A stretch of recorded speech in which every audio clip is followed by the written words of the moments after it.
Assalamualaikum warahmatullahi wabarakatuh. Kembali lagi di kelas online fisika.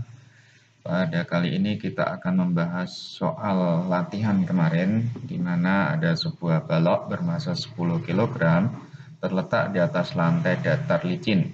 Balok ditarik ke kanan dengan kemiringan ke atas dengan kemiringan 3/4 terhadap horizontal dan besar gaya 120 Newton.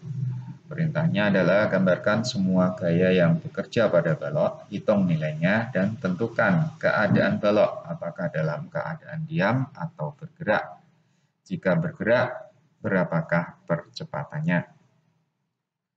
Untuk menyelesaikan soal ini, kita perlu perhatikan bahwa di sana ada sebuah gaya ke kanan yang arahnya tidak vertikal maupun tidak horizontal. Maka untuk bisa menyelesaikan persamaan ini, kita harus menjadikan gaya miring menjadi gaya vertikal atau horizontal. Caranya adalah dengan menguraikan gaya F ke arah vertikal dan horizontal. Cara yang kita gunakan adalah dengan memproyeksikan F ke arah sumbu vertikal atau ke arah sumbu Y, sehingga akan menghasilkan gaya yang namanya FY atau proyeksi gaya F ke arah sumbu Y. Demikian juga untuk mendapatkan gaya ke arah horizontal, kita proyeksikan gaya F ke arah sumbu X dengan cara menarik garis tegak lurus dengan sumbu X dari ujung F, maka akan kita dapatkan FX atau proyeksi gaya F ke arah sumbu X. Jadi gaya F di sini sudah bisa kita hilangkan karena sudah diuraikan menjadi FFY dan FFX. Nah, sekarang kita fokus kepada gaya yang tadi kita uraikan. Bagaimanakah cara menentukan besarnya FFY dan FFX? Untuk bisa menentukan besarnya FFX dan FFY, kita menggunakan bantuan sebuah segitiga. Tentu kita sudah pernah mempelajari bagaimana cara mencari panjang sisi dari segitiga siku-siku. Di sini kita gunakan sebuah segitiga siku-siku untuk membantu mencari nilai FFY dan FFX. Kita ketahui bahwa segitiga mempunyai 3 sisi. Yang pertama adalah sisi miring atau sering kita sebut dengan R. Yang kedua adalah sisi tegak atau sisi depan, orang menyebutnya, kita kasih nama Y. Dan yang terakhir adalah alas dari segitiga yang sering kita sebut dengan X. Nah, jadi di sini kita punya 3 variabel yaitu X, Y, dan R. Nah, bagaimanakah hubungannya dengan kemiringan?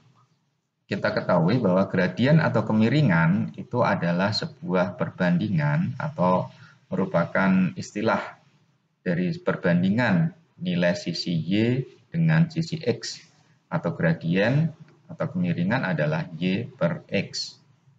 Nah, sekarang kita mencoba mencocokkan atau mensejajarkan antara gaya F dengan segitiga yang kita tampilkan barusan. Kita tahu di sini ada gaya F kita anggap berimbit dengan sisi miring atau R. Kemudian Y tentu saja kita akan bandingkan dengan FY atau sisi tegaknya sama dengan gaya yang proyeksi gaya ke arah vertikal. Berikutnya adalah sisi X kita bandingkan atau kita identikan dengan proyeksi gaya ke arah sumbu X atau FFX.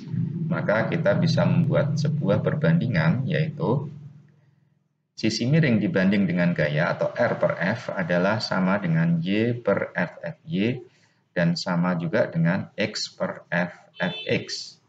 Sehingga kita bisa dapatkan bahwa R per F sama dengan Y per FFY. Kalau kita kalikan silang, maka kita dapatkan R kali FFY sama dengan F kali Y, atau bisa juga kita dapatkan besarnya FFY adalah sama dengan F kali Y per R. Dengan cara yang sama, kita dapatkan nilai FFX adalah sama dengan F kali X per R.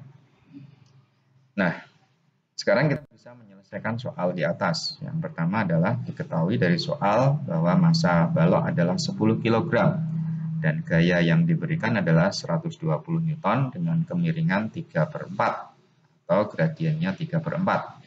Maka kita bisa dapatkan dasarnya nilai Y adalah 3 dan nilai X adalah 4. Dengan menggunakan rumus Pythagoras, kita bisa menghitung nilai R, yaitu R-nya adalah sama dengan 5. Berikutnya kita menghitung nilai FFY dan FFX. Tadi sudah diketahui bahwa nilai FFY adalah sama dengan F dikalikan dengan Y per R. Sehingga ketika kita masukkan nilainya, maka FFY adalah sama dengan 120 dikalikan dengan 3/5. Hasilnya adalah 72 Newton. Begitu juga dengan FFX. FFX sama dengan F dikalikan dengan X per R. Maka ketika kita masukkan nilainya, FFX sama dengan 120 dikalikan 4/5. Hasilnya adalah 96 Newton. Berikutnya kita akan mencari total gayanya. Bagaimana biasa kita akan mencari total gaya ke arah sumbu Y atau FY, sigma FY, total gaya ke arah vertikal. Kita ketahui dari gambar ada 3 gaya yang muncul, yaitu gaya berat, W, gaya normal, dan FFY atau proyeksi F ke arah sumbu Y. Maka persamaan untuk total gaya ke arah Y-nya adalah sama dengan W dikurangi N dikurangi FFY. Sebagaimana kita ketahui, tidak terjadi pergerakan balok ke arah vertikal. Jadi balok tidak naik maupun tidak turun. Maka kita gunakan hukum Newton 1, sehingga total gaya ke arah Y adalah sama dengan 0. Kemudian kita masukkan nilainya, W nilainya sama dengan M kali G, sama dengan 10 dikali 10, yaitu 100, dikurangi dengan N, dikurangi dengan FFY. FFY-nya tadi nilainya adalah 72. Dari sini kita bisa mencari nilai N, bahwa N nilainya adalah sama dengan 100 dikurangi 72, sama dengan 28 Newton. Kemudian yang kedua adalah total gaya ke arah sumbu X atau total gaya ke arah horizontal. Dari gambar kita ketahui bahwa ke arah sumbu X hanya ada satu gaya, yaitu FFX. Maka kita bisa tuliskan di sini sigma Fx sama dengan FFX. Nah, karena ke arah horizontal hanya ada satu gaya, maka tidak mungkin balok ini akan diam ke arah horizontal. Maka balok akan bergerak ke arah horizontal. Sehingga kita gunakan hukum Newton 2 untuk menyelesaikan persamaan gerak ke arah horizontal. Pada Newton 2 kita tahu sigma Fx sama dengan M kali A, maka kita dapatkan bahwa M kali A sama dengan FFX, atau kalau kita masukkan nilainya, M kali A sama dengan 96. Kemudian kita masukkan massa, maka 10 dikalikan A sama dengan 96, sehingga kita bisa dapatkan A atau percepatan nilainya adalah 96 dibagi dengan 10, hasilnya adalah 9,6 meter per sekon kuadrat.